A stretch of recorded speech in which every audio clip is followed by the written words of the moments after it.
And Debbie, are you ready and back? Okay, all right, let's get started. Good morning. Today is Wednesday, October 2nd, 2024, and we'd like to welcome everyone to the board meeting. Excuse me. We'll call this meeting to order at 9 a.m. The teleconference number is 971-254-3149, conference ID 866-914-607#. Audio capabilities are listen only and are offered on a best effort for the public. Our meeting is also live streamed, and you can join us online by going to our website or to tctvonline.com. Click on live broadcasts. Before we get started, I'd like to remind everyone to mute your phones. You can do this by pressing *6. Please unmute your phone when your agenda item is ready to be discussed. For those joining via computer, please unmute your microphone and turn your camera on when your agenda item is called. All others must remain muted with their cameras turned off. Thank you. Public comment. Those intending to provide public comment to the board may attend in person or email submissions to the public comments email on our website. Public comments received by 12 p.m. on Tuesday will be distributed to the board, posted online before the meeting, and become part of the public record. You may also provide public comment virtually by registering ahead of time. To register, please email public comments by 12 p.m. on the Tuesday prior to the board meeting. Public comments can also be mailed to the Board of Commissioners office at 201 Laurel Avenue, Tillamook, Oregon, 97141. For more information on public comment options, please visit the Board of Commissioners webpage. Do we have anyone signed up in the room, or has anyone registered for online public comments? Yes, we have one person signed up. Okay, thank you. Well, we will call this meeting to order, and I'll invite everyone to sign our guest list, please, and we'll start with the Pledge of Allegiance. Commissioner Olson, will you please lead us? Yes, I will. I pledge allegiance to the flag of the United States of America and to the republic for which it stands, one nation, under God, indivisible, with liberty and justice for all. Thank you. Okay, well, let's start with public comment. Good morning. Good morning, my name is Dwayne Clintock. I'm only here to talk about the environmental tax that you guys will be reviewing later on this morning. It seems that these numbers that they put forward are kind of like magic numbers, magic tax numbers, and I don't understand it. For instance, 1 to 15 chairs is supposedly $672. So if you have one chair, you're paying $672 in taxes. But if you have 15 chairs, then the cost per chair goes down to $44. But if you go up to, say, 51 chairs, the cost for 51 chairs is $868, where the 15th chair was $672. These are magic numbers. The jump in that price was like $102 between chair 15 and 16. The jump in price between chair 15 and 16 is like also $100. And I don't understand that. Oh, sir, can you use the microphone? People online can't hear you. Thank you. Oh, Sorry. I'm sorry. So, anyway, the taxes on, this is the same for restaurant tax per chair or motel room tax per room. The only difference is the price breaks between 0 and 15 or 1 and 16, whatever. But with the room rates are the same. So rooms, say for rooms, you got 1 to 10 rooms is $318. Rooms 11 through 25, still $318. Room 26, however, is magical. Room 26 goes up to $444. But if you're lucky and you have 50 rooms, then the cost per room goes down because that $444 can be spread across 50 rooms instead of 26 rooms. But if you're lucky and you have 100 rooms, you pay the same amount for 76 rooms, which is $688, compared to 100 rooms, it's $688. But if you have 101 rooms, then you just have to pay $4 more. Now, my question is, with this environmental tax, why don't you have a chair set fee? Say you have one chair. One chair costs $200. That's your tax. from every chair after that, you pay $2.50 more. All the way up to 1,000 chairs. It's easy, everybody can look at the sheet, have a sheet on the board. Well, there's 1 chair, 100 chairs. You can understand the price, and there's no mystery between the 15th and 16th chair. Why is the 16th chair $100 more than the 15th chair? Or the room, or the RV spot. In this day and age when we're trying to bring tourism into these communities and you have these taxes at every angle coming at these businesses, what you do is you run the small businesses off with all the taxes and fees, and then the industry that we're trying to build runs off. We don't have the businesses here anymore. That's all I'm trying to say. That's all I want to say. Thank you, sir. Hey, can I ask you, do you own or represent a business in the community? No. Okay. I do not, and I don't see why that matters. I'm a mechanic, but taxes and the Constitution are things that matter to me. And I've worked my tail off all my life. I'm 61, and at every turn, there's more taxes, more fees. I mean, right now, the inflation rate's 20 to 30%. The numbers of people, credit card debt is out of this world because people are still trying to go on vacation and do this and do that. The future political landscape is unknown, and all we're doing is taxing everybody out of business and out of existence, and then the outcome is what? None of us have work. Well, I don't know, government employees may have work, but everybody else won't. Where will you get your tax money to run your government if all of us are out of work? In no way was I trying to qualify your comment. I just wanted to know if there was a way that the increased fees directly impact your business, but I'm very much grateful for your comments. Thank you.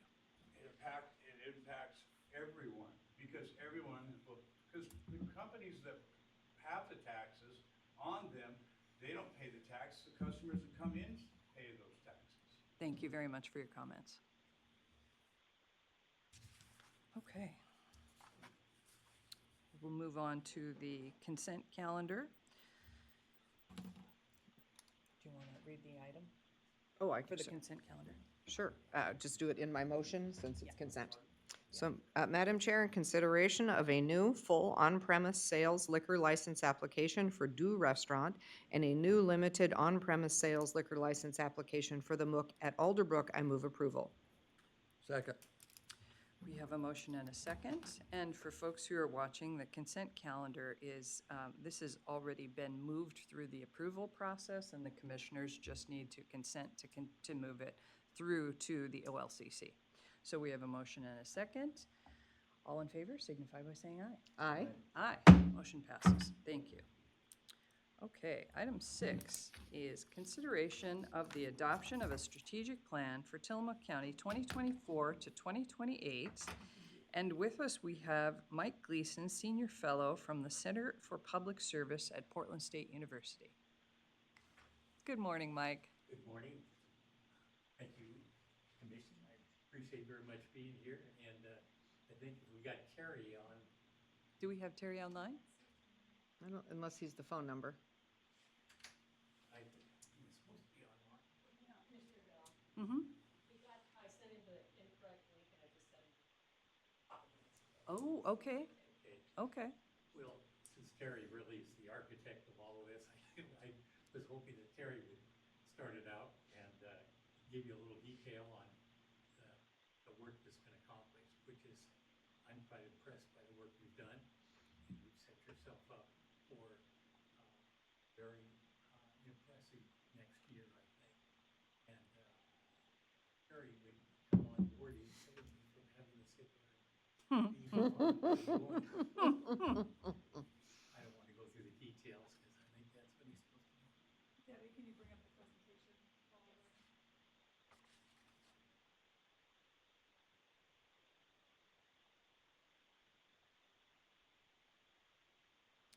We could, if you'd like to, we could reverse order and go to item 7, come back to 6. Okay, that'd be Okay, I'll ask Valerie to come up and you to go back to your seat for a moment. Thank you, Madam Chair. Thank you. All right, since we're waiting for someone to join us for item 6, we'll move on to item 7, which is consideration of a resolution in the matter of proclaiming October 2024 as Domestic Violence Awareness Month in Tillamook County. And with us, we have Valerie Bundy, the Executive Director of Tides of Change. Good morning, thank you for being with us. Good morning, thank you for having me. And you've come every year, and the board has so generously always been supportive of survivors and the work that we do at Tides of Change. And so this year, our theme for Domestic Violence Awareness Month is it takes community. So we know that while we do this work every day, we don't do it in isolation. We have many service providers and community partners, law enforcement, district attorney's office, that also help us in our work to support survivors through all of their systems and on their journey to healing. And this year our October 17th is National Wear Purple Day. So we're hoping that our community, everybody will wear their favorite purple. As well as we continue to have local businesses show their support by hanging up purple lights in their space to show their support. And we also have purple light bulbs for sale that community people can have like on their porch light or in their windows. So we're really hoping that everybody in the community can show how they support survivors by lighting up their spaces purple. And then to wrap up Domestic Violence Awareness Month, we're bringing back our Soup Bowl event for those that have been to it. We haven't had it since the pandemic, so it's been great. So we're really excited this year because our Soup Bowl event really is about a community gathering and coming together and getting to eat really delicious local soups and breads and desserts, as well as we have a local group of potters that make us beautiful bowls that people can take home as a part of their ticket. And so we're really excited this year. They'll have soups. So we're just here to ask for your support in proclaiming this month Domestic Violence Awareness Month. Thank you so much. I'm happy that you're here. For the last several years, we've had Beth Hope here with us for this event, but Beth is no longer, she's moved on to another career, and so we're delighted to have you here today, and thank you for coming in person.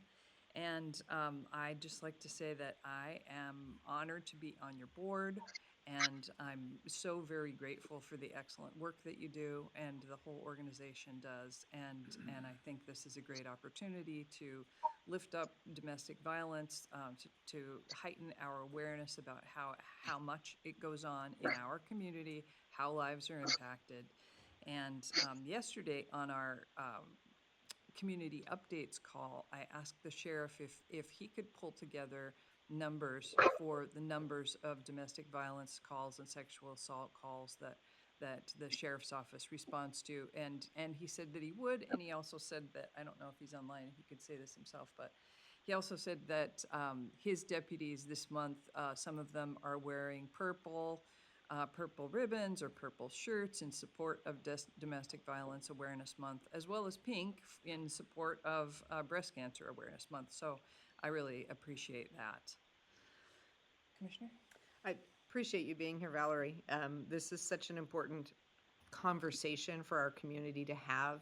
And I always say the same thing, so I always try to think of something new to say, right? But really at the heart of it for me, having worked at Tides of Change years ago, before it was even Tides of Change, was that recognition and awareness that it has to be a community conversation. We have to be willing to talk about it, and we have to be willing to hold offenders accountable, that we have to move the narrative, and we have to be so thoughtful about the narrative every time, that we are not blaming victims, that we are thoughtful about our language, we are thoughtful about how we address the work that we do. And I think for our community, you listed a lot of community members who are involved and who are part of that shifted narrative. You know, we have an amazing community, and you all have done great work to engage a team, train across our businesses, our social service agencies, and to make sure that we are all knowledgeable in being part of the team. So really appreciate all of the work of Tides of Change, both at what you do directly with survivors and what you do for our community so that we can be a better place. So thank you so much for that work, and thanks to everyone who's a part of that work, because you have brought them along.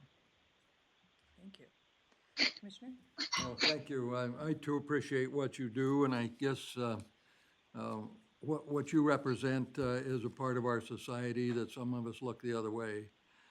But it happens, it's there, and it tends to operate in the shadows, but I think most of us could recite a story of someone either in a family or neighbor or others that have had this particular issue before them, and the fact that you bring it out into the public again and make people maybe cross a barrier where they're not so ashamed, or they can step forward and ask for help. I think that's what we should do, and I think that we have it here in Tillamook County is another good thing. Is I've been sitting here now over the past months, I've seen similar declarations come forward, and to me, that's what makes a complete society, is you deal with the issues that are before us, and they're not swept under the rug, and you call them out when you need to, and we recognize those who are either victims or otherwise associated. So I don't see a downside. I'd say keep doing what you're doing. It's a good thing, so thank you.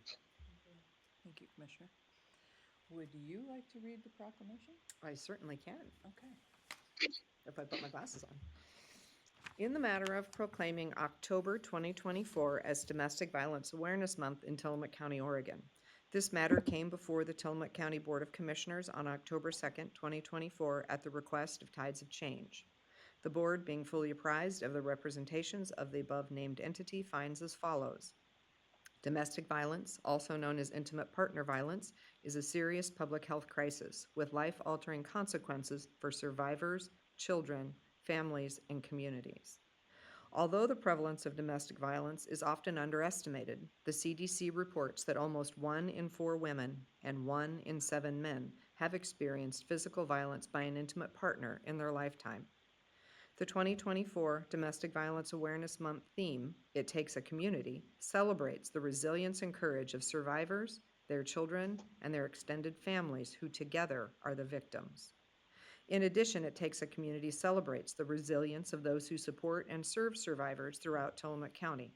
Law enforcement, healthcare providers, schools, mental health providers, advocates, prosecutors, courts, food and meal providers, churches, transportation providers, housing and other social service agencies, the communication district, businesses, and countless individuals. Domestic Violence Awareness Month serves as a reminder of the long-term consequences of domestic violence for individuals and the community, and the necessity of bringing it to the forefront of community awareness. It Takes a Community celebrates community members who are invited to participate in awareness activities, demonstrate support of survivors, join journeys of healing and resilience, work to create positive change in the world, and participate in the movement to end domestic violence. It is therefore resolved, the Tillamook County Board of Commissioners hereby proclaims the month of October 2024 as Domestic Violence Awareness Month in Tillamook County. The Tillamook County Board of Commissioners encourages all citizens to join in the observance of Domestic Violence Awareness Month to discover and carry out what they can do to prevent and end gender-based violence, support victims and survivors, and honor the advocates who serve the survivors. Madam Chair, I move approval of Resolution R-24-014. I will second. We have a motion and a second, and I'm just going to offer a little further discussion. When Aaron just read the statistic 1 in 4 women have experienced physical violence by an intimate partner in their lifetime, it reminded me, it triggered a memory of when I worked at the Headlight Herald, so I don't know how long ago this was, but maybe in the 15-year category. Kathleen was the director at Tides of Change, and she published in the paper a group of statistics, including that one, 1 in 4. And I was working at the paper, so I was proofreading it, and I thought to myself, that's too many. That can't be right. And so I then thought about it more carefully.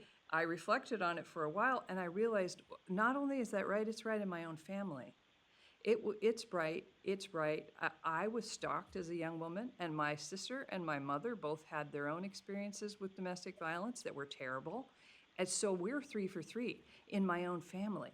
But what's interesting about that story to me is the way that I had normalized that made me not even think about it initially. In fact, made me deny it and think, that can't be true. So that's why I think this kind of thing is so important for us to think about what we've normalized, because there are all kinds of things going on in our communities, in some cases in our own families, that we've normalized, but they're not okay. So again, I thank you for your work. Yeah, and I would just add to that, that when that statistic came out, that was actually based on work done in Tillamook County as well. We did our own statistical study at that time, because I think the other thing, a lot of things that people want to say is, well, that's maybe somewhere else. You know, that's in the big cities where really bad things happen. That's not here. That's not my community.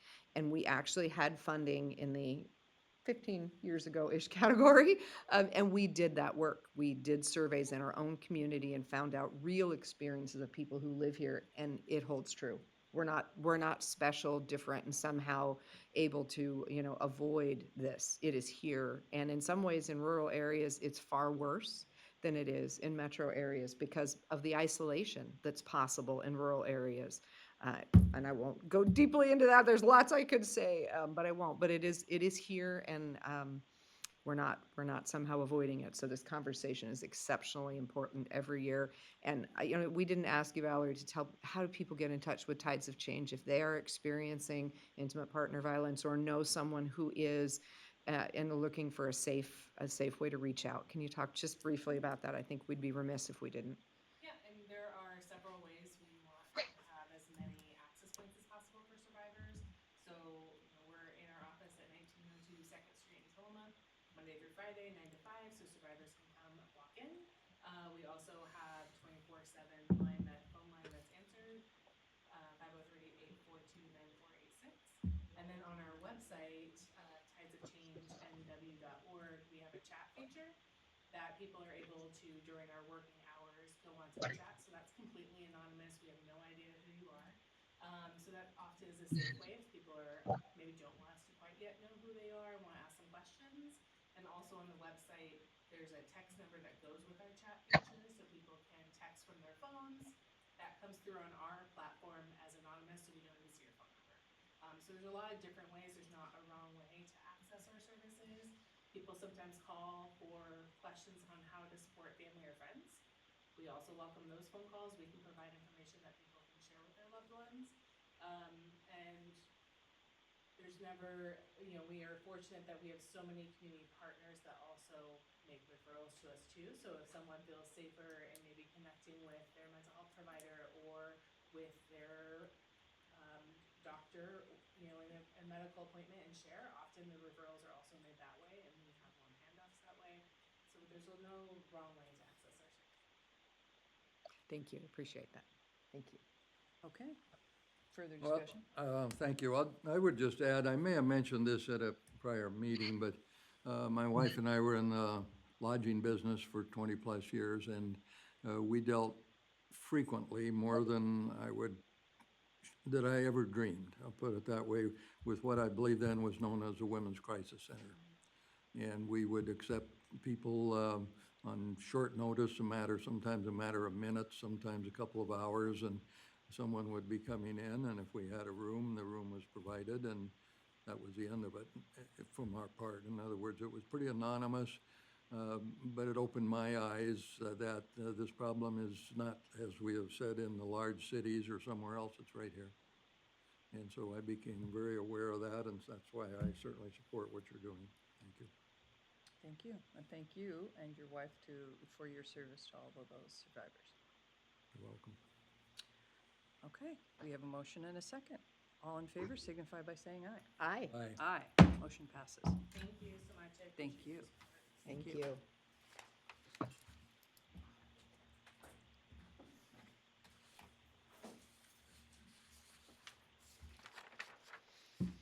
Okay, we will return to item 6, which is consideration of the adoption of a strategic plan for Tillamook County 2024 to 2028. And with us, we have Mike Gleason, Senior Fellow from the Center of Public Service at Portland State University in person. And we also have Terry Moore online, who is also a Senior Fellow. Good morning, both of you. Good morning. Good morning. Thank you, Chair, for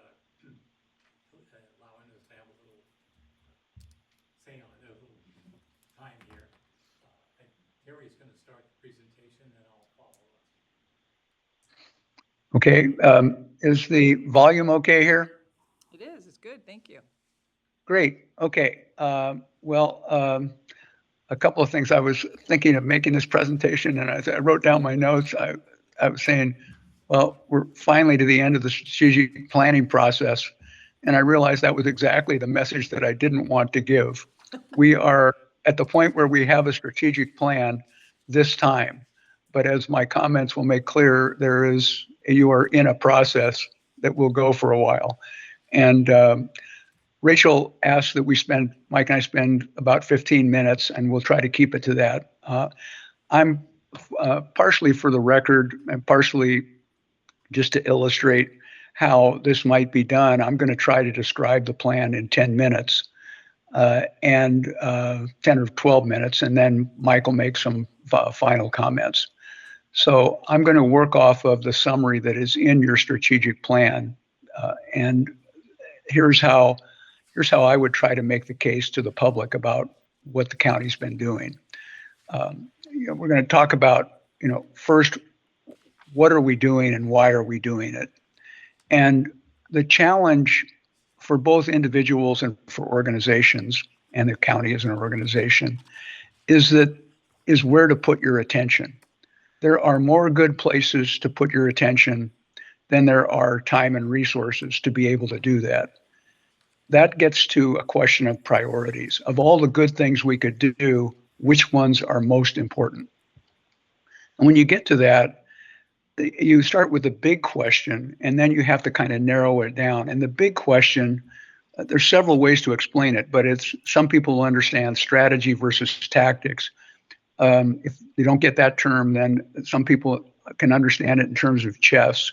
If you have a plan for where you want to go and you're looking ahead all these moves, and then you don't pay attention to that knight that's going to take your queen, your strategy goes out the window in a hurry. So you have to have both strategy and tactics. There's the way I've described it more often to people is you're trying to get through a jungle, or more appropriately for the Northwest, a thicket of blackberries, and you're trying to get to some point, some mountain, and so occasionally you have to climb a tree, get up, and make sure you're still headed at the mountain, and then you got to get down, get out the machete, and start hacking through the blackberries. And if you don't change your tactics occasionally, when you get to that creek crossing or that cliff, you're going to be in trouble, and your plan was never going to see that cliff. So it's this continual back and forth between the big picture and the small picture. Dwight Eisenhower is attributed to him as a quote, which I'll just paraphrase, which is, plans are useless, but planning is indispensable. And I think if you think about D-Day, there was a lot of planning that went on for that in Normandy. But on the day of, it's launched, and things are going to happen the way they're going to happen, and decisions have to be made very quickly. But at the same time that's going on, there is the next move and the next move, and there is a whole lot of planning going on. So there's this continual thing between planning and action. And that's, I think, where we are on this. With you have a vision in your plan. That's why you're doing it. You're aiming at, and every word in that vision is important. You want to be responsible in that you have certain obligations to carry out the public will. You want to be strategic. You're thinking broadly and long-term about what you need to do. You need to be resilient. That's the tactics part. Things are going to happen. You need to be able to change. And you need to be responsive. When the community comes in and wants to hear what you're doing, you have to be on top of that. When there's a problem, you have to be on top of it. And finally, you need to have a great place to work, because that will attract great and competent people there. And simultaneously, if you're doing the other things, it is not an insignificant part of the value of the workplace to be doing work that people appreciate and think is valuable. So that will retain employees as well. So that's your vision. The mission then is to provide the services that go along with that, and to do it um, effectively and fairly to different people, to different places, and to the unique communities. With that, you move into how are you going to do it? And the how is, for me, best explained at the bottom of the page that is up there, the diagram there. And it's that you have your goals and vision. They are somewhat conditioned by the conditions and forces that you face. In other words, you don't want to adopt goals that are so out of step with what you could possibly do or what people want. So in the strategic planning process, we spend some time getting together the conditions, and that's the right-hand column, the issues the county will focus on. That was what we called a condition assessment, what we called the situation assessment. And really, that is a fundamental step toward evidence-based decisions. It's not that we got everything covered. It's not that everything was covered perfectly, and it's not that the answers were unambiguous. But it is the case that it was a starting point and a basis for public discussion. And that's where you want to be always. And you always want to then be flexible. Does everybody understand that? Does everybody agree with that? Is more evidence necessary? And that's what happened in your situation assessment. And you got down to, at the bottom of that page, on the right-hand column, concluded that as you tried to make sense of all the things that you could work on, that they could be grouped into 4 different, what are called in the plan, focus areas. So the focus areas are really the areas of a grouping of challenges and opportunities that you have prioritized to work on. So then you flip the page and you're on to actions. And on actions now, you're saying, well, in these focus areas, what are we going to do? And one decision that you made early on, and in the part of the situation assessment, it's on the other page, is that you were going to address these issues related to what are your priorities, what's your decision and governance process, and how are your central services working?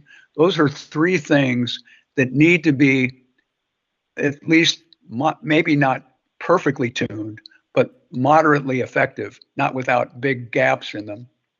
And what your situation assessment determined was there are things to get fixed before we go on into other customer services. So that's a big part of your actions. And your first 3 focus areas are related to that. The focus area that is on governance, finance, and central services are all things that I would call internal facing actions. You're well aware of what those actions are. I won't spend time going through those here. They're listed on that page. And you get to the point where then, when those are then tuned up, you're then moving on to services to customers. And that's this round of your strategic planning process.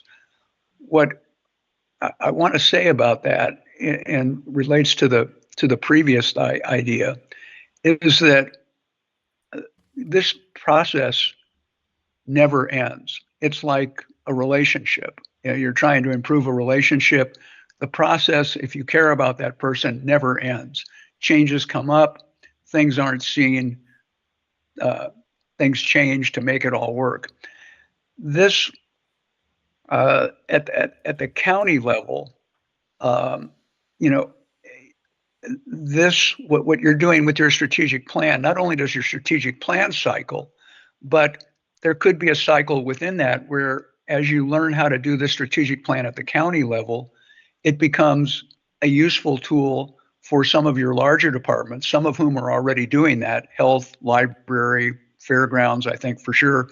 But they start mimicking that strategic planning process at a different level. And now their strategic thinking is informed by the county's strategic thinking top down, and it informs the county's thinking bottom up.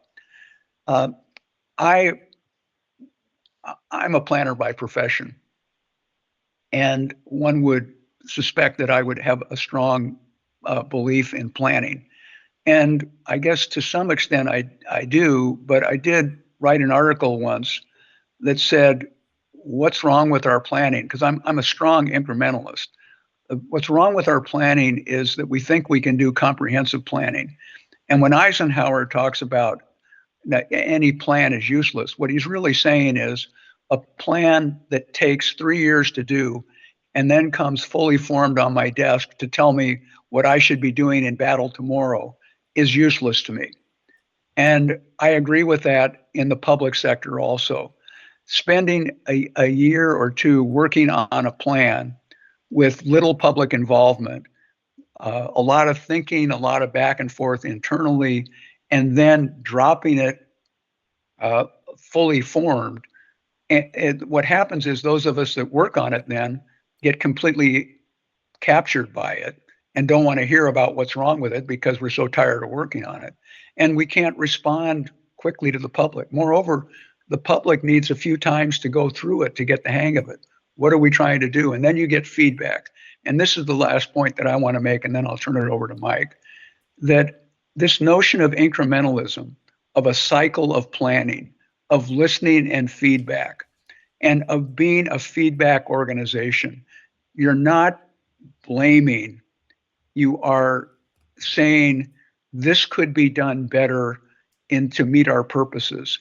And when that's said, what is heard is some compassion in the tone, some care about who the person is, about making the person better in their job, and about making things better for the county. And when you get to that point where feedback is not blame, is not fear, but rather is part of a process that is adopted and seen as a way forward to constant improvement, you are at the place that you want to be.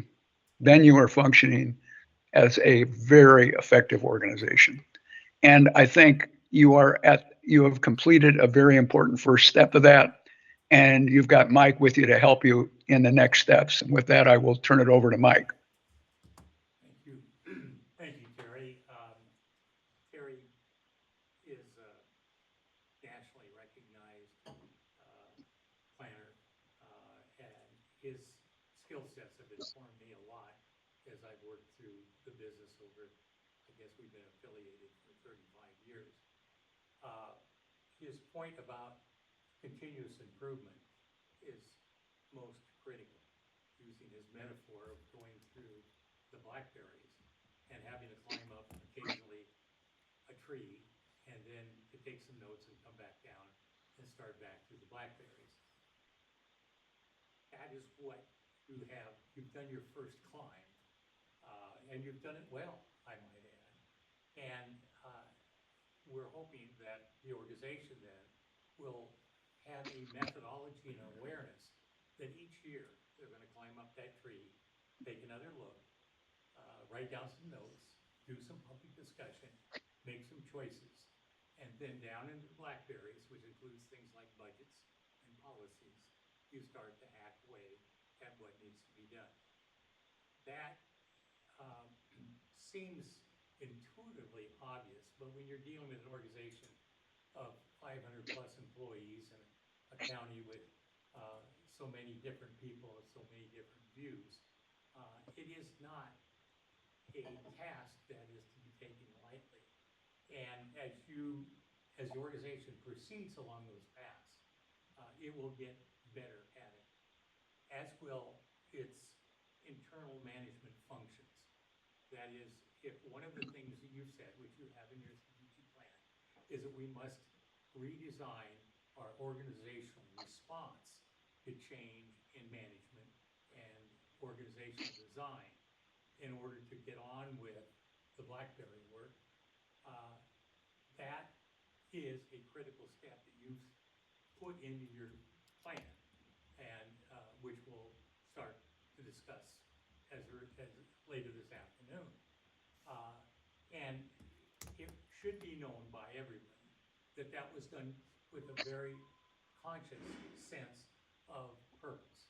It was not something that fell off a tree or occurred to you one afternoon and you sat down and agreed to. You have systematically examined, designed, chosen, and communicated. And now, as a public body representing the citizens, you will speak vote will be the definition of the public interest, democracy in its perfect form. And then you will instruct your organization to perform the tasks. So technically, you are the deciders, and the rest of the team are the doers. And not only do you have to continually decide, you have to examine if the doers are doing what you intended. So you started this journey, not that you weren't on a similar one before. I am very impressed with both your organization and this board's willingness to deal with problems that every organization, every community confronts, and to do so with, frankly, courage and equanimity. It bodes very well for this community. And thank you for letting me be part of it. Thank you. Rachel, I wonder if you'd like to speak to the strategic plan. I think Terry and Mike did a really good job capturing it. I'll just add, it's been great working with Portland State University on this. They're clearly the experts in this, and it's been great to have them walk us through assessments as a body. The whole leadership team was involved in this, and I think that is the key to this, that this just wasn't the board working on a strategic plan. We pulled in information from the Futures Council's community surveys. So that was a great body of work, and I think it's a really exciting time in what's set forth here to help work forward on the implementation of a strategic plan, which I don't believe we've ever had one before, an internal strategic plan. So this is an unprecedented time at Tillamook County to have a strategic plan. So I think it's great that the board has a set of priorities before them to guide decision-making that we haven't had like this before. So it's been great working with Portland State University, and I'm excited to move this forward as the board decides to do so. Thank you. Commissioner? Well, thank you. Yes, I will make a couple of comments. First of all, I'm glad to see these two individuals are out and doing well and representing my university. I'm an alumnus of, and glad to see that you're both employed and things are going well. And so that part is good. And yes, I came in maybe a little bit late, having come in only at the first of the year. I think there was some work done the previous year, but I quickly got up to speed, I think, with what you've done. And I've been through several of these of one sort or another over the years. And they do, all of them have a lot of common sense and a certain amount of research and some goals and a ways forward. I think this one is certainly better than some I've seen. What I have seen over the years is everybody celebrates and raises a glass and a toast, and then they goes on the shelf, and you don't look at it for several years. I can tell you the most successful one I've seen, aside from this, was one where it was consciously reviewed about every 6 months, if not more often. In other words, there was a day set aside to say, okay, this is what we determined we were going to do 6 months ago or however long ago. Are we on track? And I guess the analogy, going back to the description of climbing a tree and see if you're still pointed in the right direction, that's really good, because a lot of organizations don't. They simply put them on the shelf and go about their business. And what I like about this is so many organizations, and I think including Tillamook County, are managing by crisis or by the issue of the day. There's not even the leadership, in this case the board and maybe some department directors, certainly Rachel's position. They're not looking ahead 6 months or 2 years or 5 years, because when they started to look ahead 5 years, the phone rang and something else went wrong. And that's life, and that's how things happen. But you have to, this board and this organization, we can set our own priorities. There are certain priorities that come out of the legislature in what counties have to do, one of them being the taxes, which are being certified this week. Those kinds of things are statutory requirements, but that doesn't preclude you from saying, okay, as an organization of 300 people and all these different things we do, are we doing what we should do? Are we doing it in the right order? Where are we going to be in 6 months or a year or 3 years? And I think this is a pretty good foundational document, and I said maybe as good as any I've ever seen over the years. And it's not just an academic exercise, and at least I hope it's not. Because if it is, then it will have been money wasted. Not that they wouldn't have earned their money, but this is a good document, but I'd like to see it reviewed in some detail about every 6 months, if not more often. And that review, then you stop whatever else you're doing, unless the building's on fire, and really go through it in some detail. Otherwise, it will fade in your memory, and there'll be some other crisis that comes along and some other issue.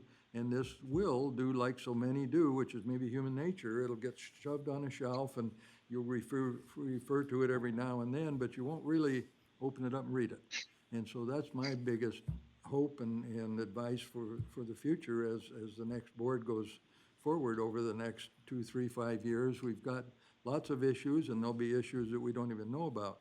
But, if you're going to go take a vacation and you're going somewhere, you better figure out which road you're going to take. And if you don't, you're either going to get lost, or you're going to go the wrong way, or you won't get there on time, or whatever, which is not to say you won't have a flat tire along the way. But you need to know where you're going. So I'm pretty happy with what's happened here. I also think there's been a substantial amount of buy-in by leadership as we sat in this room a number of times and wrote stuff on the wall and put little stickers on them and all that stuff you do, which I absolutely hate, but nonetheless, it got done. And so I would thank these two gentlemen, because they led us through a process that can be absolutely boring or it can be energetic. And I think we had the latter. So I'll stop talking and just say, I think we have a document now that can take this organization as a county government, take it out through the next 3 to 5 years, and we've got a roadmap, and we will go into the ditch, or almost go into the ditch somewhere along the line, but you can come back and say, wait a minute, this said we should drive down the middle of the road in the right-hand lane, not the ditch, something like that. So I'll stop talking and let others speak as well, but I'm quite pleased with where the county is, and I think it's money well spent, and if we use it. I'll just leave it at that. Thank you. Thank you. Commissioner? Well, I'm super excited. I can remember sitting actually with Commissioner Bell before I was seated as a commissioner, when we could still just sit and talk about our hopes and dreams for the future of the county, and talking about a strategic plan at that point.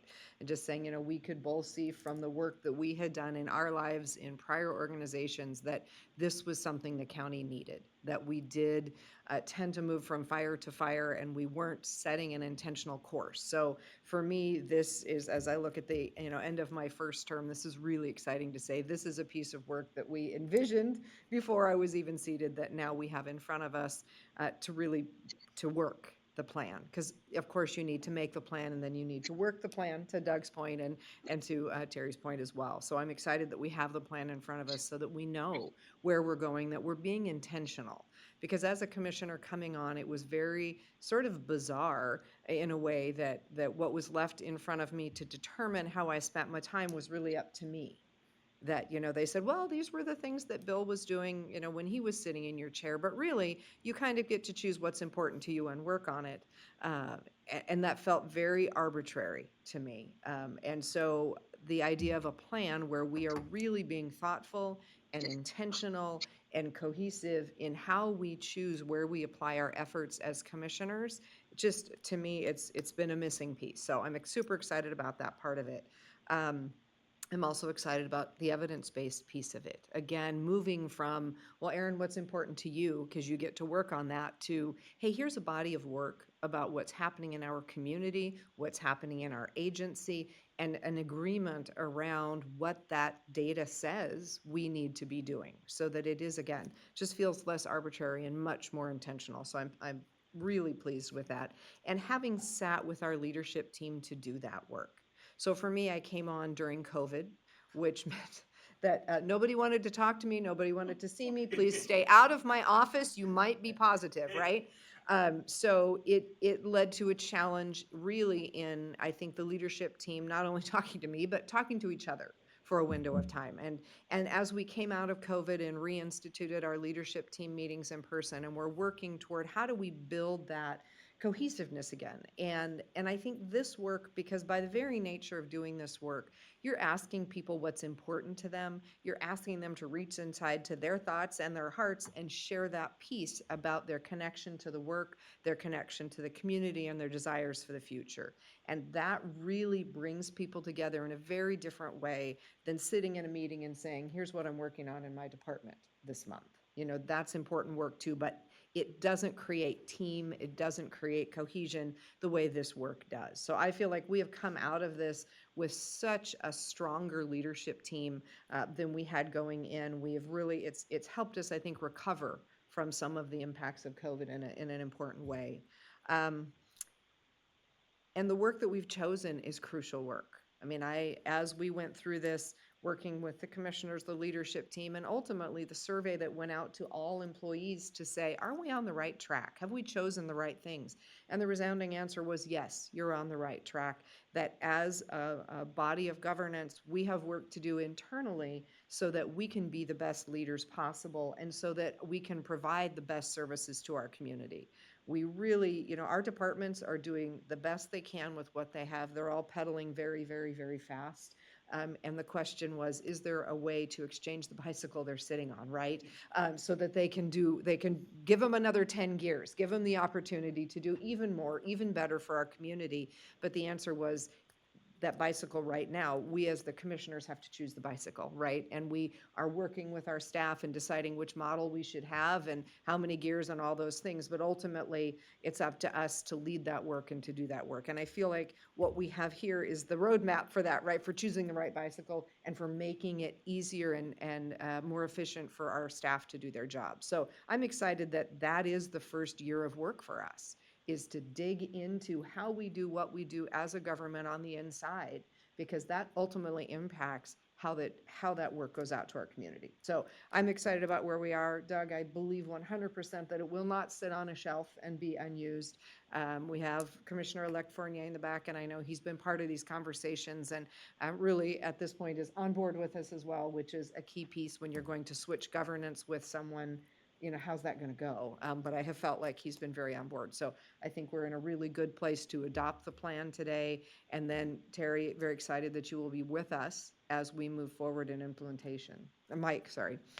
Terry, sorry, you're not going to be with us. Terry, we'll miss you. But Mike, we're excited that you're going to be with us as we go forward with this. Thank you. Thank you. I am also encouraged about this plan. I'm happy that we've gotten to this point with it. I'm happy to see how it progresses, how we use it to move forward in our work. A couple things that stand out to me about it is that we, as a leadership team, we came together and we updated our vision for Tillamook County, what we want the mission for Tillamook County to be, and our values. And that was a very meaningful process for me. Just because I think it's so important. I think our vision, mission, and values should inform the strategic plan and should inform all of the decisions we make and the work we do into the future. So it's important to me that those are integrated into our strategic plan. And so in the future, we can ask ourselves, if we're thinking about doing something, how does that reflect our mission? Is that really what we're about and what we've prioritized?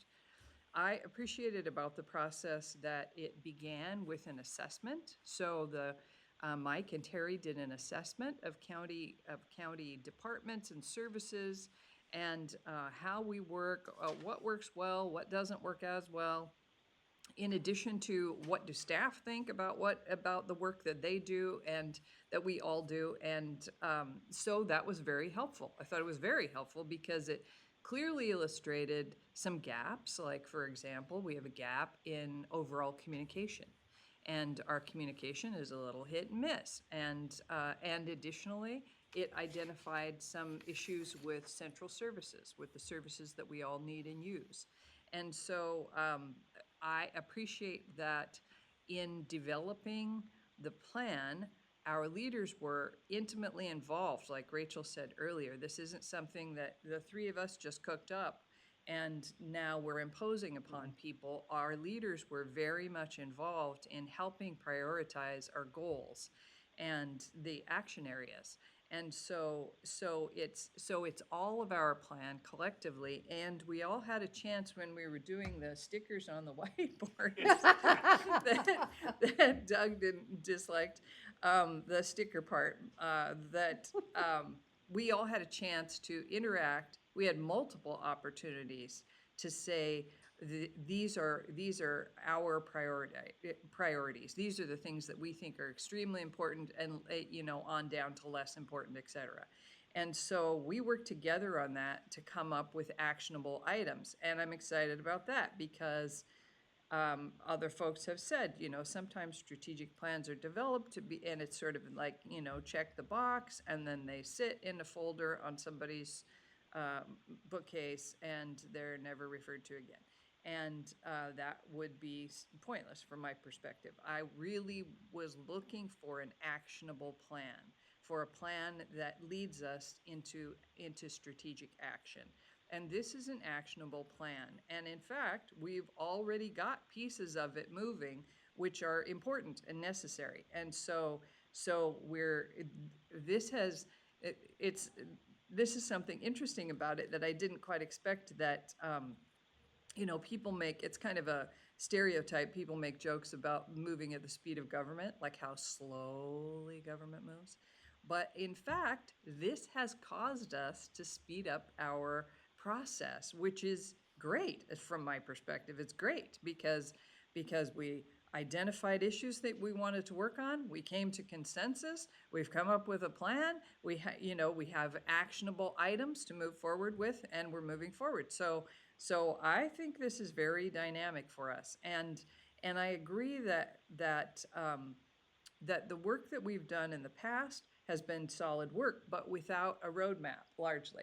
Or rather, the roadmap was culture. The roadmap was history. It's these are the things we need to do. This is how we've always done them. So this provides us with a current roadmap that takes into account the views of all of our leaders. So I very much value that. And I'm excited about it. I'm grateful for the work with PSU. I'm grateful for Rachel's leadership on this project, and I'm excited to move forward. All right, I think we're ready for a Are we motion. ready for the motion? Okay.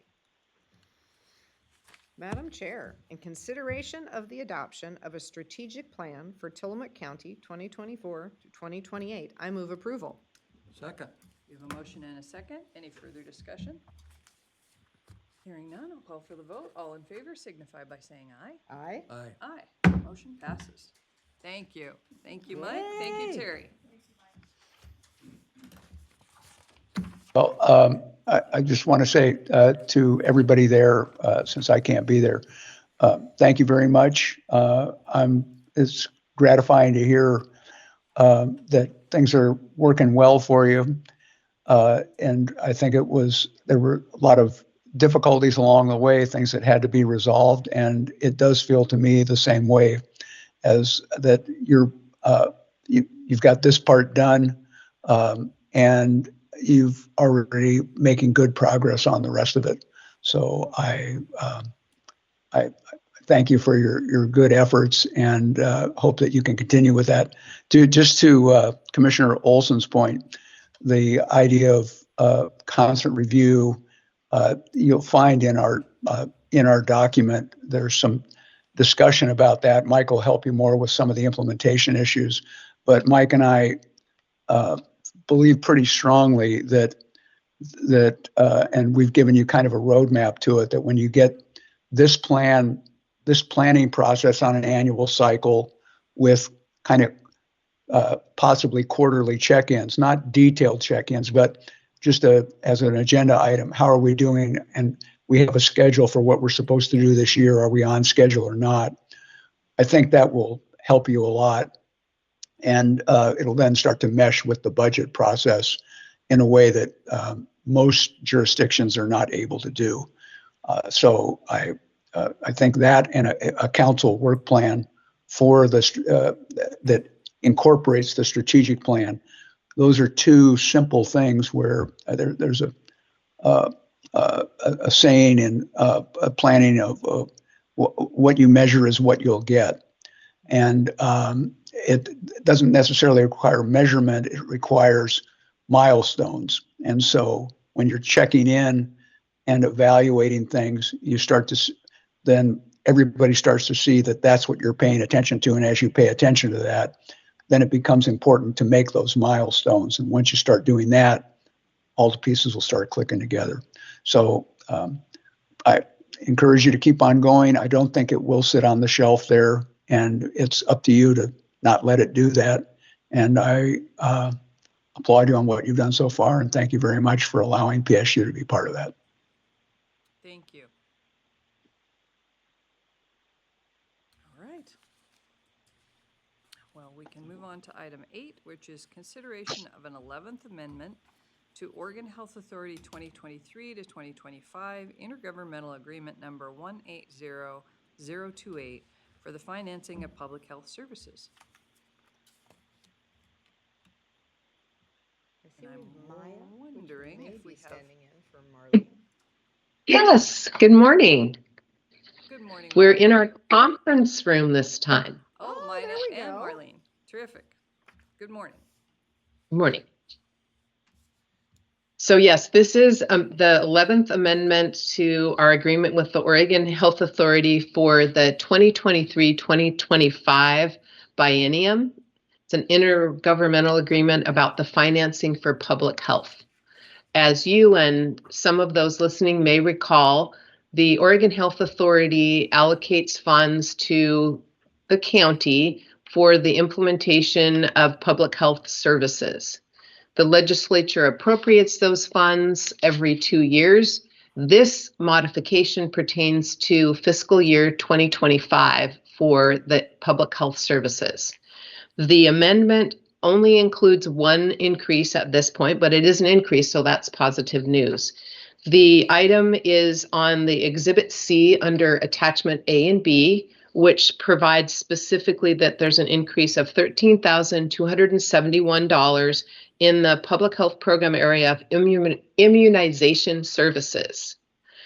A basic description, I just brought that for folks that might be interested. Oregon Health Authority describes immunization services as those that include population-based services, such as public education, enforcement of school immunization requirements, and technical assistance for healthcare providers that provide vaccines to their client populations, as well as vaccine administration to underserved populations that lack access to vaccination, with an emphasis on ensuring equity in service delivery. So again, this amendment is effective for fiscal year 2025, but the effective date for this agreement is August 1, 2024, and is for the delivery of immunization services. Happy to take any questions or comments. Thank you. Commissioner? It's a standard procedure. It seems like they are constantly providing us more or less money. It's great that it's more this time, so that's fantastic. And obviously, we are headed into the season for significant immunizations with flu, et cetera. So this is just a great thing I'm in support of. Commissioner? Oh, thank you. No, I have no questions really. It's another step forward in the financing and doing what they do. And as we've talked so many times, our health department, I think, is a model for much of Oregon. They have services, medical, dental, all the way down the line, deal with a wide variety of patients and clients, and let's keep it on track. Thank you. And I am supportive as well. So I Okay. think we're ready for a motion. Madam Chair, in consideration of an 11th amendment to Oregon Health Authority 2023-2025 Intergovernmental Agreement Number 180028 for the financing of public health services, I move approval. Second. We have a motion and a second. Any further discussion? Hearing none, I'll call for the vote. All in favor signify by saying aye. Aye. Aye. Aye. Motion passes. Thank you.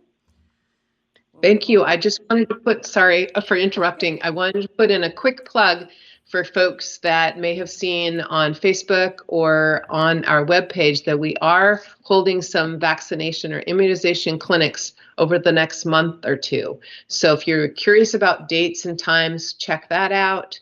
And go out there and get your immunizations for flu and other things and the latest COVID booster. So taking that second to share that, I appreciate the time. Thank you. Is there or do you know if there's a recommendation for whether people should get them all at the same time? Because I was at a gathering yesterday where people were talking about that they're afraid to get them at the same time in case they have reactions to them, et cetera. Well, in the past, we have said it's okay to get them all at the same time, and also told folks, like, if you are concerned, you can spread those out. I think what I will do too, just because that concern has been expressed, is reach out to our nurse who's coordinating that and put some information out to the community as well as in the community update call on Tuesday. So we'll have that on our webpage, Facebook, and announce it via radio. So thanks for sharing that. Thank you. Okay, then we will move on to item 9, which is consideration of an order in the matter of modifying fees for environmental health services at the Tillamook County Health and Human Services Department. And earlier, I said that this was Maya because we have you on our computer as Maya, but in fact it is not Maya. It's Marlene, Jamie, and Irene, I believe. So will you please, we can't see you very well, so will you please introduce who's there? Sure. So I think folks know because we had the previous item. I'm Marlene Putman. I'm the administrator for the Health and Human Services Department, which includes the Environmental Health Services. And next to me is Jamie Craig, and I am the Environmental Health Program Manager for Tillamook County Community Health Center. Irene Fitzgerald, the County Manager. Thank you. Okay, Jamie, will you lead us through this issue, please? Sure. Good morning, Commissioners. Thank you for your time. Environmental health fee increases are allowed under Oregon ORS 624510. The Oregon Health Authority has a fee setting process for any fees that are more than 20% higher than marker fees in ORS 624490. The review is an annual review, and I'll explain that because in the last couple of years we have had fee increases, but there was somebody at OHA that retired that allowed us to put in for a couple of year increase and not come annually, but typically this happens annually and will continue to happen annually from here on out. So OHA will determine the proper cost elements used to determine the fees to see if it's justified. We have gone through that process. OHA has justified our fees. Fees for food pool and lodging program were last increased in January of 2023 by 4%. This was also by statute and justified by OHA. Typically, in the past, in 2018, we had a 4% increase. In 2019 and 2020, we did not have fee increases. In 2021, we had a 4% fee increase. And in 2022, we had a 4% increase. Tillamook County Environmental Health is a self-reliant program and does not draw Tillamook County general funds. However, the Environmental Health Program exceeds the amount it takes to run the program, and the program has run in the red, and funds are being drawn from the Health Department Reserve to balance the budget, and we are trying to make up that deficit. The program is also required to pay a remittance fee to the Oregon Health Authority that equates to about 11% annually for food pool and lodging programs, and that is also in statute. I believe all of these documents have been attached. So moving forward this year, we are looking to restructure the fees. They are not taxes. The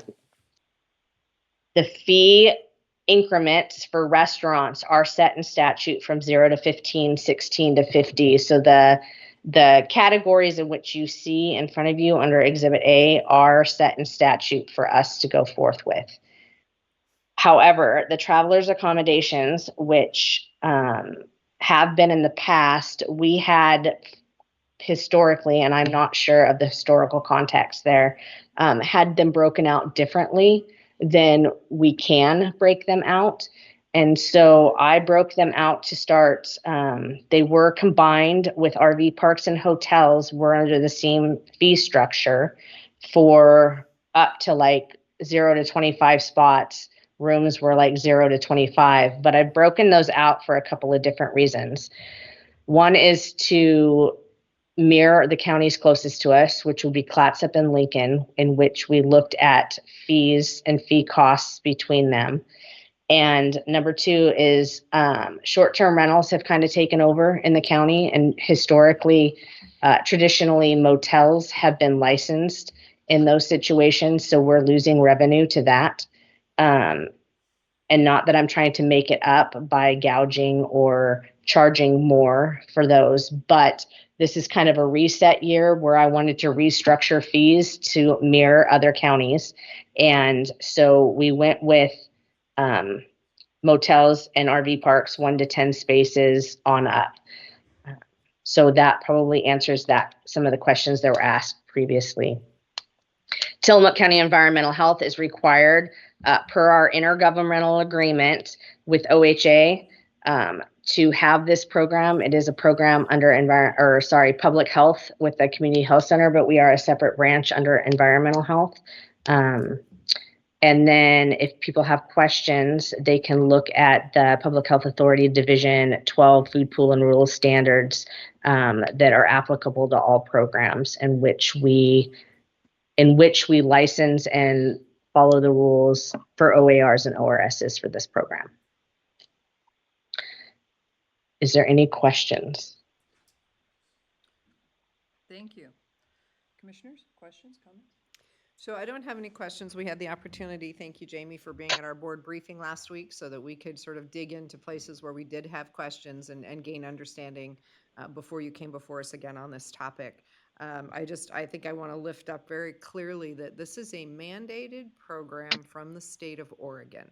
You hear us often talk about what we are required to do per the state. This is one of those pieces, and we don't get to choose. We don't get to decide if we do or don't want to visit businesses.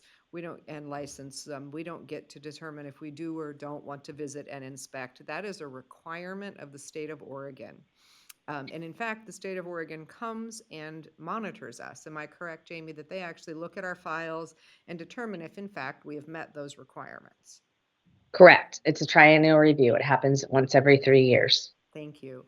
And I believe that there have been times in the past when we have not been as diligent as Jamie is being today, and we have received feedback from the state reminding us of the need to be diligent. So I want to make sure that people understand the context in which Jamie is coming in front of us today.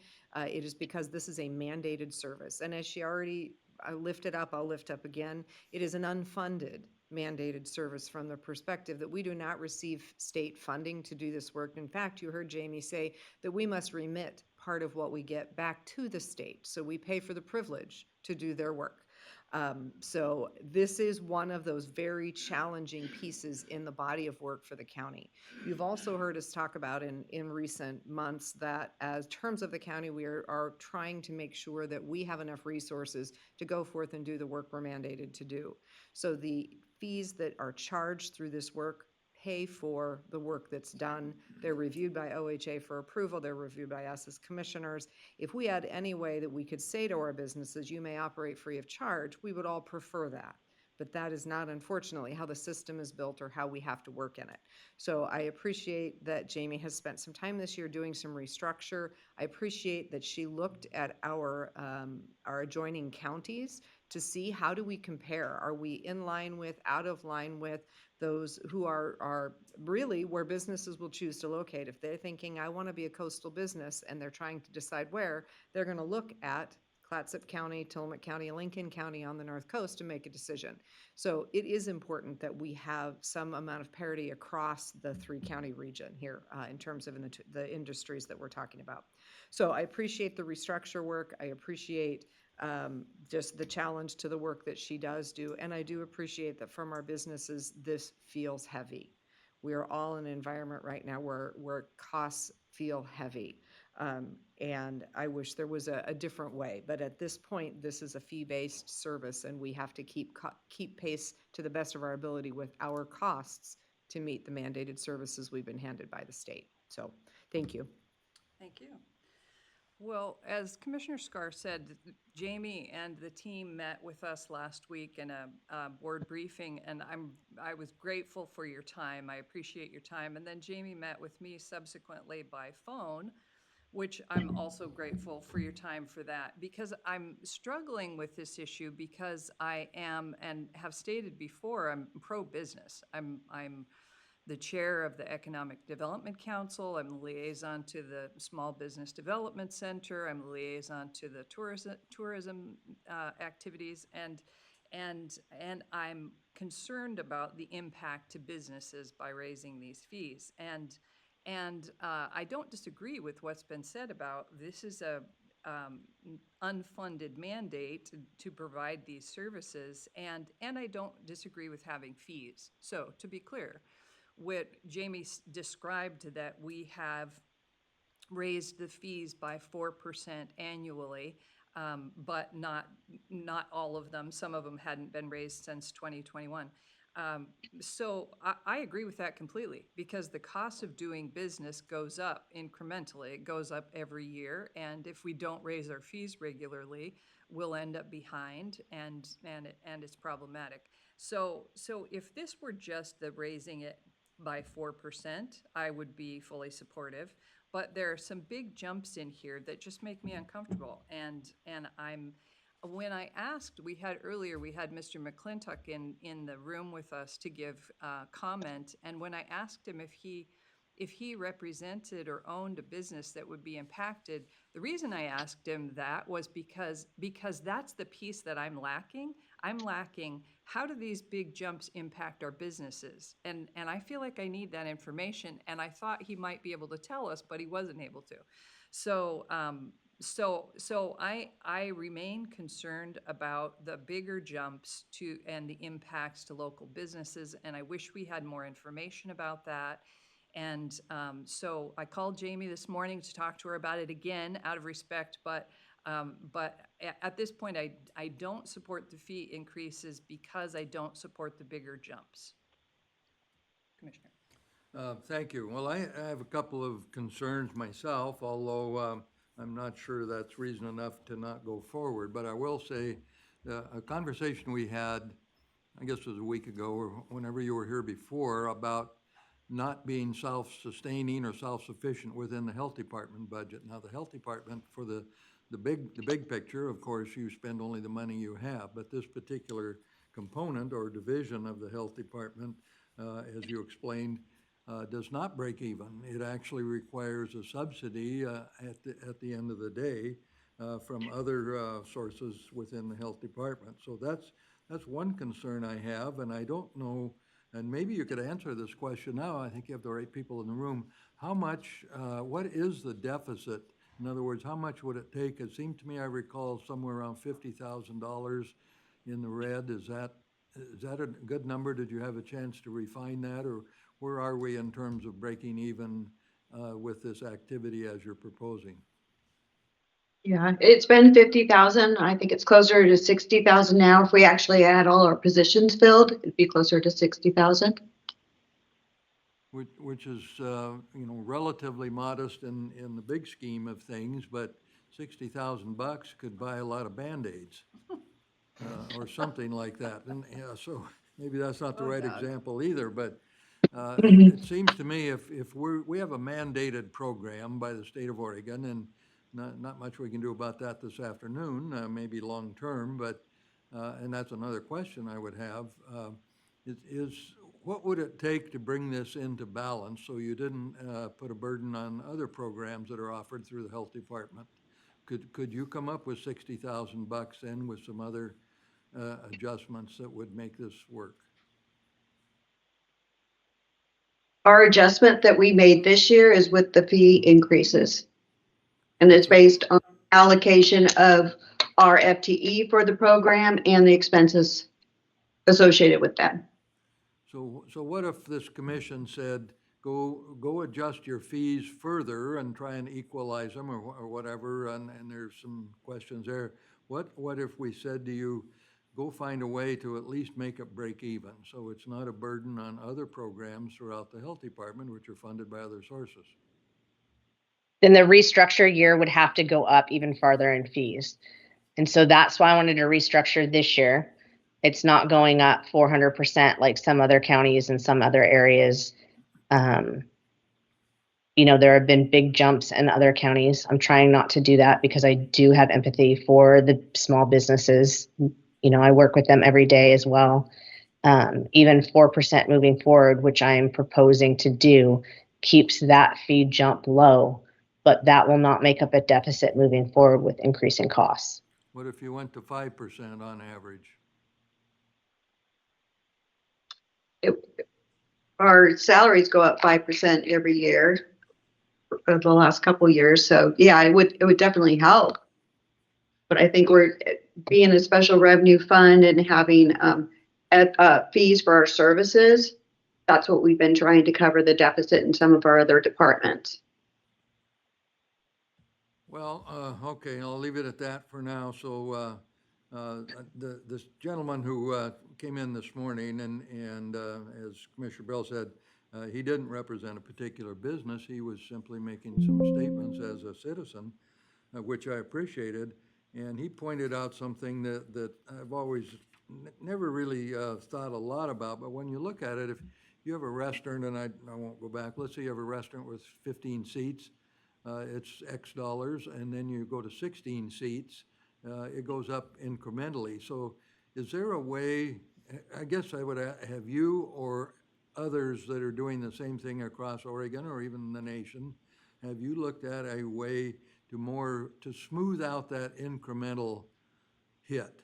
Meaning that there's sort of a disincentive, and if you're running a restaurant, a few $100 is not going to probably not going to make a decision whether you expand or not, or do whatever it is you're going to do. On the other hand, it's part of a fairly complex puzzle. So is there a way to smooth out, if you go from 15 seats to 16 rather than a major jump, could you take that down one level and make it more incremental? And do you know if others have done that? So do you understand what I'm trying to say? Am I making sense? I do. This is set in statute. 0 to 15, 15 to 50, 16 to 50, 51 to 150. I can't change those numbers. That is a state statute. So the incremental breakdown for that is what it is. We have been told here in recent years that we do not license outdoor seating. So all of the extra seating that people put in for COVID, I don't get to charge for that. So if you've come up with a plan to have outdoor seating, although it's not great on the coast, obviously, for our weather systems, but people have gotten very creative in that. So that's just indoor seating, but 0 to 15 and on up is set in statute. I can't touch that, and that is a state statute. So that is all over the state. Okay, well, I guess I didn't remember that or know that, so I will accept that then as a good answer. That state, which the state tells us to do lots of things that may or may not make sense, but so let's say we don't have latitude there. The other thing I do have a concern, as Commissioner Bell said, some of these are pretty substantial jumps, and and that's why I ordinarily favor an adjustment annually, because it doesn't hurt as much, and it kind of flows with the tide of rising costs and so on. So if you say, and I could think of several examples I know in other government levels where they've been at a number for a good long time, and I'm thinking maybe like licensing a car. For a long time it was a certain amount, and then all of a sudden it goes up by 80%. Well, it would have been less distasteful, I will say, if it had gone up, $5 a year or something like that. So I'm wondering if you'd like to go back and take another look at these giant, maybe that's not the right word, these significant increases that you're proposing. And I think I will stay with Commissioner Bell on this one. I'd like to push this off at least 1 week and hear again, for my part, that if there's a way these very large increases, I think you're going to buy a bit of a problem of people saying, why this, and why so much, why now? And I'd like a better answer than that. So maybe we could take one more week and ask you to look into that. So that's where I'm coming from on this. We have to do it, and it does generate money. I'd sure like to see it break even, but if you could figure out a way to take these $100 multiples and smooth that out a bit, I'd be interested in hearing that. Thank you. Thank you. Madam Okay. Chair, may I make a comment? So I think one of the things we just went through in our strategic plan was data-driven decision-making. And I think one of the things that Jamie did for us was put a lot of data on our form related to what are others in the industry doing. And so I think some of these big jumps that we're talking about and looking at are ones that are aligned with what others are doing. So I do think there's data that is backing them and supporting them. So I encourage us to think about the move that we're working to make toward data-driven decision-making, and recognizing that sometimes you have to take a step to right the ship. That if we constantly say we're going to stick with small incremental change, we continue to do what is already happening, which is we fall further and further behind in our cost recovery. So I think there's a balance here, and I agree, it's a very challenging balance, right? Because are we putting the health department in a position where they have to continue to find more and more and more money to offer a mandated service of the state in order to keep small businesses from having a burden, right? Or are we balancing that burden between the two? Because we are not bringing it up to cost recovery.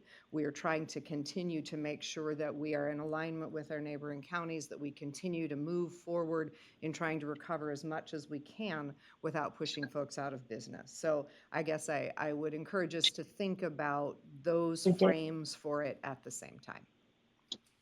Thank you. I appreciate that, and I did think about that, and Jamie did provide us with a lot of information, comparative information, but some of the jumps still put us higher than our neighboring counties, and I didn't understand, to Mr. McClintock's point earlier, it's not always clear, like some of them seemed like they're arbitrary. And so I don't know that they're arbitrary, but it's not clear why we're proposing some of the fees we're proposing. So I support data-driven decisions, and the data that was provided ultimately didn't convince me that I could support the numbers. And also I think sometimes, I don't know whether or not we should expect that environmental health can be fully self-supporting. I don't know whether or not that is an accurate goal, because Jamie shared with us that for some of the big counties, environmental health is self-supporting because they have so many more businesses to draw from.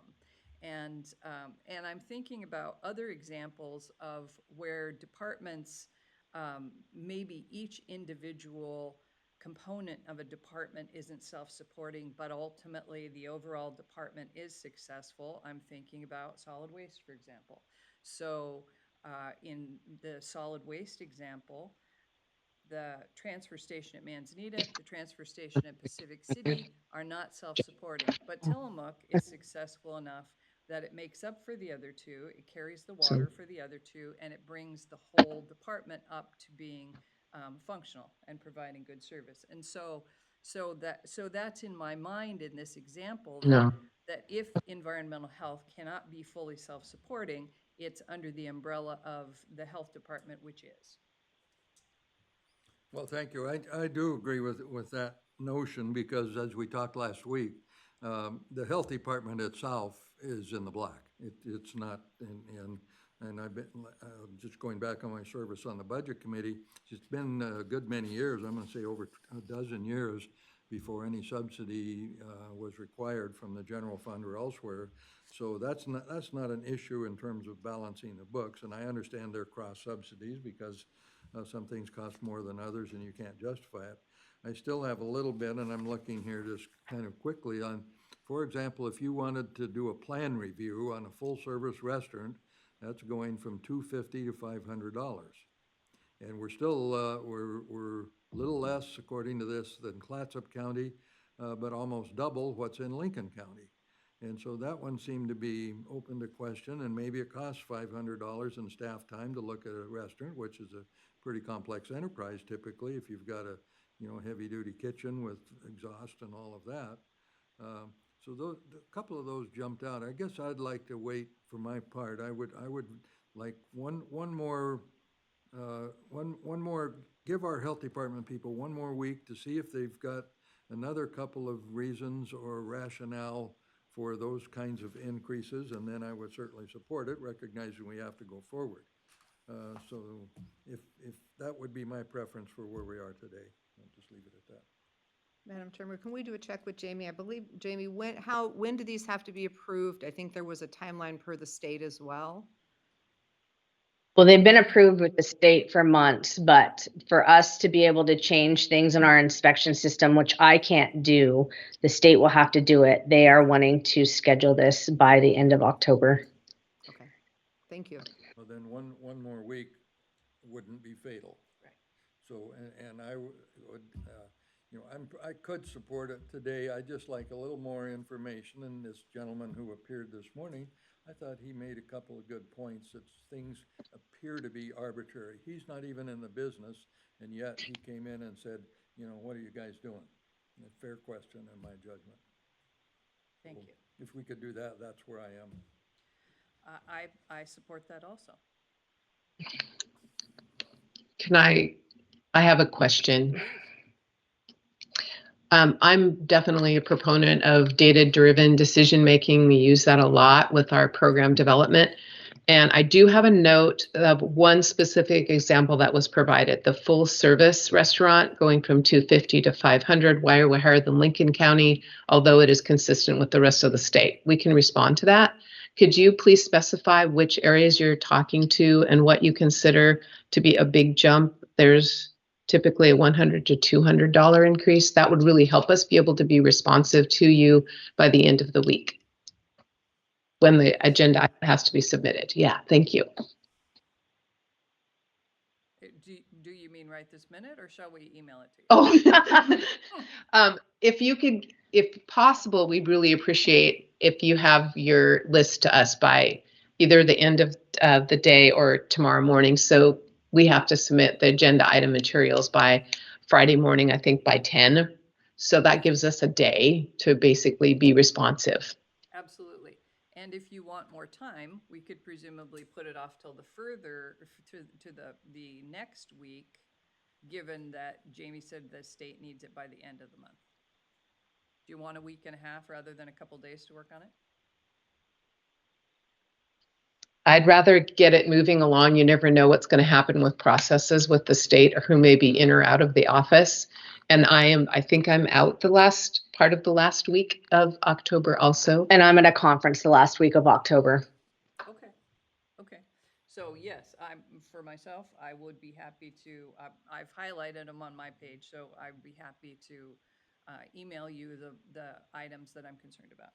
I will do that as well, and I'll have it today probably, or tomorrow at the very latest, and then, they can, and I'm sure there's some straightforward answers, and I don't mean to throw up a roadblock, but having been in the small business, one of the main things that bothered me was when I get a bill with zero justification, that's substantially more than the previous bill for the same thing.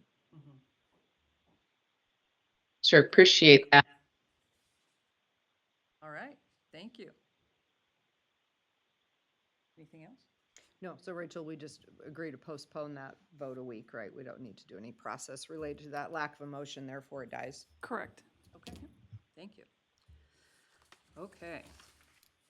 Thank you all for that great discussion. We'll move on to item 10, which is consideration of an order in the matter of a notice of intent to award a contract for engineering services for the Burton Creek Culvert replacement. With us, we have Chris Lady, Director of Public Works. Good morning. Good morning, Commissioners. So this project originally went out for a request for proposals for Burton Creek and Hatchery Creek. So the date in there with the notice of intent to award back in August of 23 is actually correct. Once we put that out there, Trout Unlimited went out and concurrently, same time we did, and they received a grant from NOAA through NOAA's Restoring Fish Passage through barriers removal grants under the BIL and IRA program, and subsequently was able to fund the entirety of the Hatchery Creek project. So that left Burton Creek as the sole unfunded culvert replacement. The intent with this is that we were going to be that strategic planning that we previously talked about was setting the stage for future grants. So we went out and coordinated with the engineer, the successful one, and negotiated a price for the one bridge, the culvert to bridge. In that particular case, it was the bids we put out. We advertised in the Headlight Herald, the Daily Journal of Commerce. We put out 33 copies of the proposals. We received 5. We identified one as preferred. We subsequently negotiated with Exeltech for $198,500 to essentially take the plans to 30%.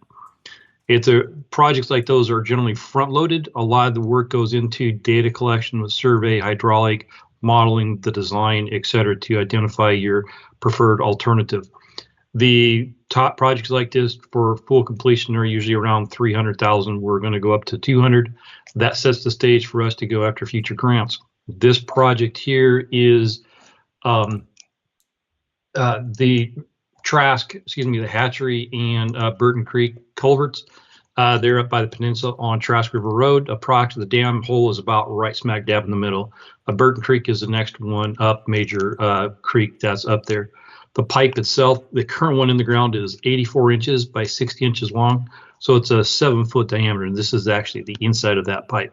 So it's 7 feet tall right where I'm at. You can see in that particular case, there's a lot of the pipe separation, big steel pipes. A lot of the bottoms are rusted out. You can kind of see right there where there's really not much of the bottom left. Water starts to go underneath the culvert and starts to continue to remove some of the soil and sediment around the outside of it. And this is when we see culverts that fail, it's because all the soil has been washed out around it. And this is the number one cause for road failures is culvert blowouts, as we have seen time and time again in Tillamook County. So the next step is this is notice of intent to award. The contract would be presented next week for signature. This meets the requirements to allow for people to protest the notice of the intent to award. So I got way too many screens up here. There we go. So recommend that the board order be approved to the notice of intent to award to Exeltech Thank you. Consulting. Commissioner? Thank you. No, I have no, seems pretty routine to me. I have no particular questions. I would like to make a comment, though, when we're done with this matter. Absolutely. Commissioner? Nope, no questions. Chris, is that Burton Creek culvert behind you?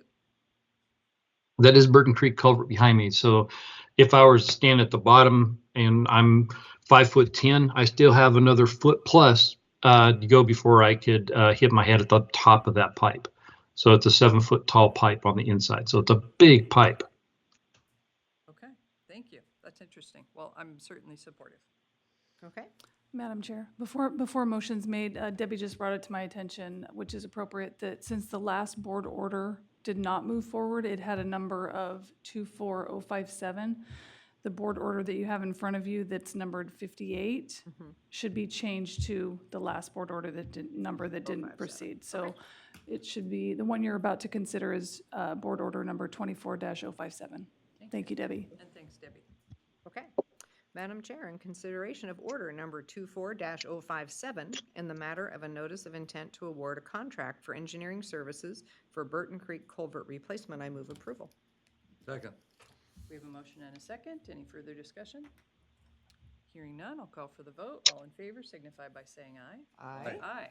Motion passes. Thank you, Chris. Okay. Oh, sorry. Yep, Commissioner Olson. Okay, well, I just wanted to mention, last night, well, let me go back a little bit. Over the past weeks and maybe even a couple of months, I've received a number of communications from citizens about the U.S. Forest Service, and they're designed to put a substantial trail system in the Siuslaw Forest, principally down around Sand Lake.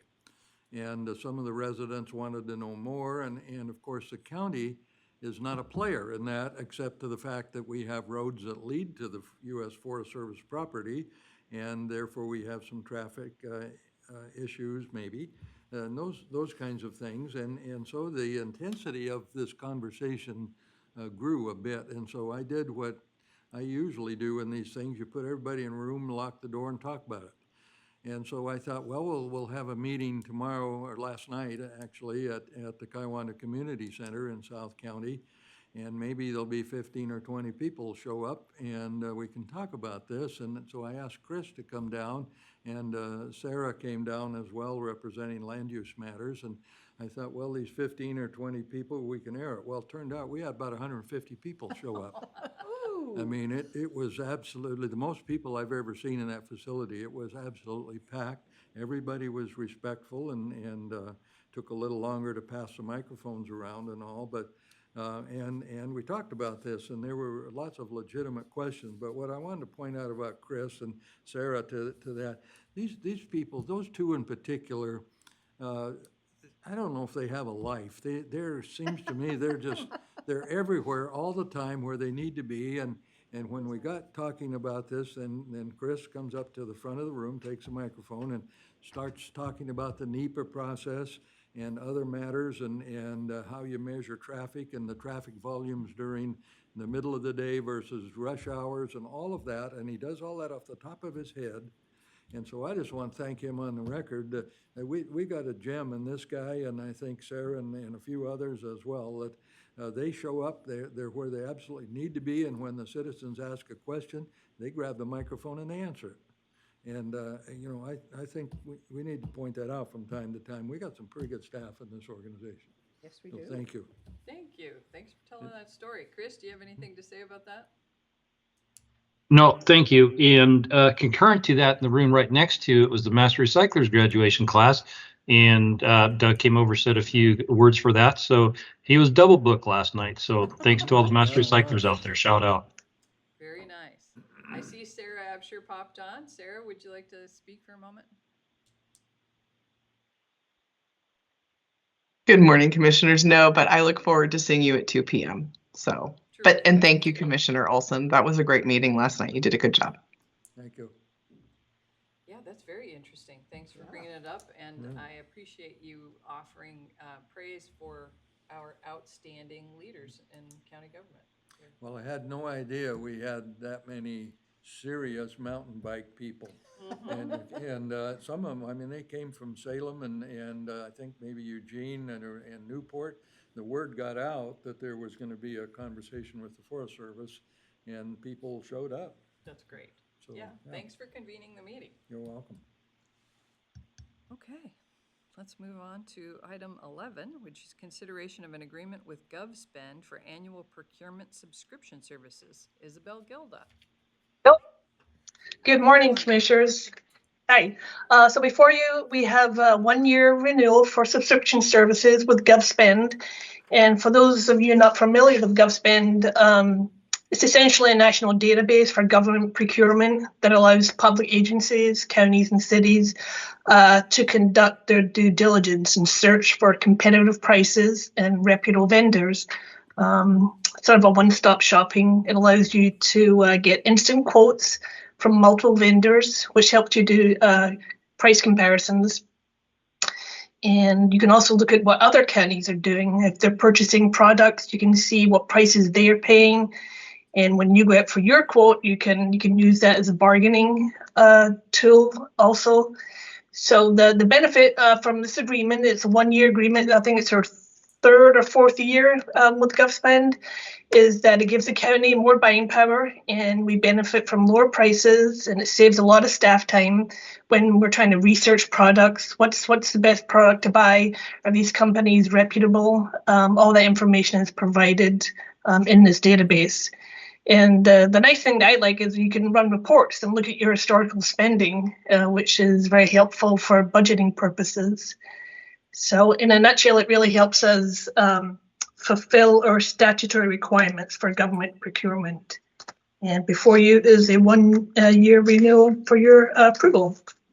Thank you. Do we have any questions of Isabel? No, I've read the documents and what's happening. I think it's standard operating procedure and we get the cooperative benefits of others doing the same thing, and I don't see a downside at all. Terrific. Yep, no questions. It's a good service and a benefit to us. Okay, all Yeah, right. and there are only a couple of companies out there that do this. So, and this is one of the bigger and better companies. Wonderful. Thank you, Isabel. I think we're ready for a motion. Madam Chair, in consideration of an agreement with GovSpend for annual procurement subscription services, I move approval. Second? We have a motion and a second. Any further discussion? Hearing none, I'll call for the vote. All in favor signify by saying aye. Aye. Aye. Aye. Motion passes. Thank you, Isabel. Thank you. Thank you. Okay. Do we have any board concerns? Not for me today. Okay. Thank you. I'll just mention a couple of things. Again, yesterday, we had a candidate forum at the Civic City Nestucca Valley Chamber, and probably, I think there were about 40 people showed up, and all the candidates, except for our county clerk, Christie, was unable to attend. They had a situation and an absence in the office, but she's unopposed anyway. But so we had a pretty lively discussion about upcoming, and it so happened that Representative Gomberg was there because he used to come to these meetings, and he wanted to come up and see who might be a new person in the legislature. And so I called on him to get up and talk about the 5 ballot measures that are before the voters statewide. And so we had a pretty lively discussion about that. So I think it was a worthwhile couple of hours, and people knew more. And I was also able to talk about the radio bond and hand out a bunch of the flyers and so on. And then, as was mentioned, so I came back for the second meeting, and I actually didn't have it on my calendar, but there was a solid waste event run by Justin, who, as it turns out, the folks who've been in that business, and there are 3 main locations, south, central, and north, and then there's several companies that are involved in moving solid waste around. And then there's a master recycler program and there were 7 graduates, and they got a little certificate and put it on their wall, I guess, but they become a master recycler, and there's certain criteria for that, which I wasn't totally familiar with, but nonetheless, it was a nice little event in the other room at the Kiwanis Community Center, and they received their certificates, and so it was kind of interesting. And I was thinking back when I grew up in a small town, and it was back then we didn't have recycling centers or transfer stations. We had a dump, and I would go to the dump. My grandfather would take me to the dump, and they had a perpetual fire. They had a stack of stuff that was burning, never went out. And the guy that ran it, his name was, they called him Snuffy. I don't remember his last name, but anyway, his job, and he lived on the site. And I don't know what he told his family, I live at a dump, but that's what he did. And he kept that fire going. And I probably was up there, 100 times over the years, and just, you'd throw all your household garbage in if you want, just throw it on the fire. So I'm thinking, we've come a long ways. Yes, we have. And so, anyway, for what it's worth, they had a nice reception, and then we had the other meeting I mentioned about. So, when you have public policy issues, I'm always amazed at when the people that come out and they participate. And, you can stay home and wring your hands and throw stuff at your television or whatever, or you can get in your vehicle and go to some meeting and stand up and be heard. And I like that. I was happy to see people come out and, they're getting out of the house and doing stuff, and that's how government's supposed to work. So, thank you. Thank you. I wonder if you can tell us, was there an outcome to the off-road trails meeting? Yes, there may be another meeting in the future. My opinion was, and maybe Chris still on or Sarah, I think there was one group that was saying we're very concerned, and they mostly lived in the Sand Lake area, and so very legitimate concerns that if the Forest Service was predicting 28,000 people on the high end would show up to use this trail system, and of course they would come and park their vehicles and whatever. But that would be spread over a year, and that, so it's not maybe more in the summer season than winter, but so there was, what I had envisioned was there would be some opposition, give and take, in a conversation. Well, I think it turned out that probably 80% of the people there were mountain bikers, and I mean serious mountain bikers, people who travel all over the West Coast riding bikes. And they came out in force, and they said, well, here's how it works. And they talked about Black Rock and some other places in Oregon and Whistler and British Columbia, and how it works and how many people showed up. And so I thought it ended up being tilted towards the Forest Service is doing the right thing, and it's going to be well appreciated in this part of Oregon because there is nothing there. And I don't know, I'll ask Chris or Sarah, what were your impressions of the outcome of that discussion? Yeah, I think the part of it was the difference between the NEPA process, which grants the environmental clearances to start this bigger project. A lot of supporters for the project, and the people that there wasn't anybody that was opposed to the project, as they were concerned that it would bring too many people out here on a system that may not be able to support that. So a good, healthy discussion concerning all the issues. The Forest Service is waiting on some answers from the U.S. Fish and Wildlife Service and from some other agencies in order for them to make a final determination on the NEPA product. If it does become approved, the district, the ranger, the Sayula National Forest Ranger is the one who would have the signatory authority on that. If he signs off on it, then they will go through and start coordinating with TORTA, which is our local mountain bike group, and start working towards a future design. Looks like Sarah might have something to say to that. Thank you. Thank you. So my takeaway last night was that I think the county's role moving forward is just to continue to stay engaged, like Commissioner Olson did last night, in terms of this is not a county project. It's a federal agency working on federal land. So we don't have permitting requirements at the local level. Nonetheless, I think the community wants us to remain engaged to kind of help add a layer of accountability to the U.S. Forest Service, TORTA, and others to make sure that community livability impacts are appropriately addressed and mitigated for. So I think they're looking to us to be a leader as this 10-year process or whatever it's going to be moves forward. And one of the things that Commissioner did promise last night at that meeting is that the county would stay engaged.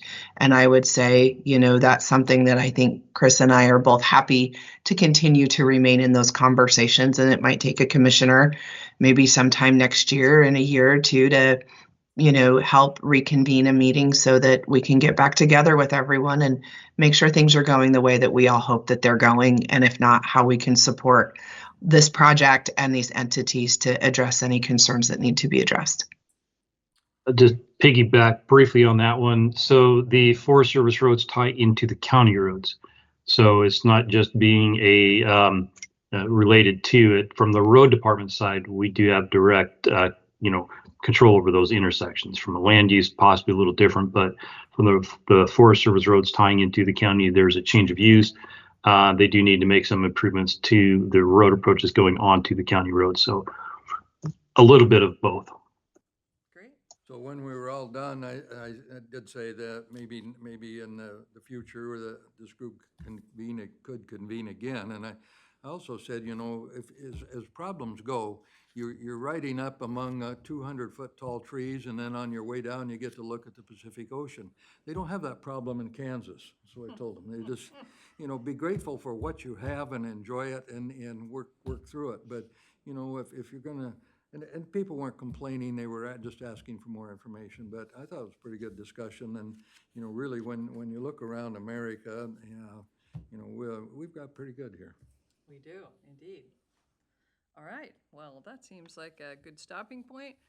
I'd like to let everybody know that at our board briefing this afternoon, Mike will join us again, and also Sarah Absher will join us for a update on the FEMA biological opinion implementation plan, and folks are welcome to join us in the room or join us online for those discussions.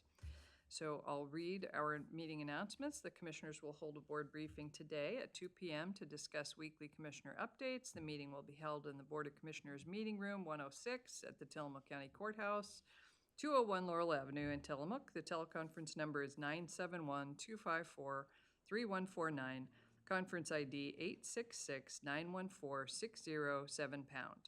And the commissioners will attend a Budget Committee Roundtable meeting next Wednesday, October 9, 2024, at 1 p.m. to discuss upcoming budget planning. The meeting will be held in the Board of Commissioners Meeting Room 106 in the Tillamook County Courthouse, 201 Laurel Avenue. The teleconference number is 971-254-3149, conference ID 866-914.